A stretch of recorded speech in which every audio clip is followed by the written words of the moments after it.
Islamic video series میں آپ سب کو خوش آمدید۔ جیسا کہ آپ سب جانتے ہیں کہ اس سیریز میں ہم کریم آقا صلی اللہ تعالیٰ علیہ وآلہ وسلم کی خوبصورت معجزات کا ذکر کر رہے ہیں اور آپ لوگ سن رہے ہیں۔ حضور کریم صلی اللہ تعالیٰ علیہ وآلہ وسلم کے بے شمار معجزات ہیں۔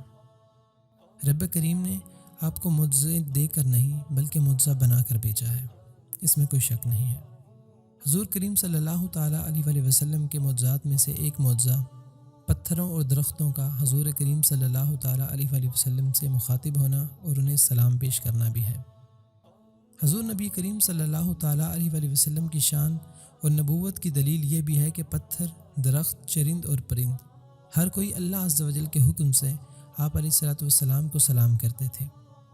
چنانچہ اسی ضمن میں ابو نعیم نے روایت بیان کی ہے کہ حیدر کرار حضرت سیدنا علی ابن ابی طالب رضی اللہ تعالیٰ عنہ فرماتے ہیں کہ ہم حضور نبی کریم صلی اللہ تعالیٰ علیہ وآلہ وسلم کے ساتھ مکہ مکرمہ میں تھے۔ آپ علیہ الصلوۃ والسلام ایک روز نواحی علاقہ میں تشریف لے گئے تو جو چٹان، پتھر اور درخت ہم کو قریب راہ ملتے تو وہ آپ علیہ الصلوۃ والسلام سے السلام علیک یا رسول اللہ کہہ کر مخاطب ہوتے۔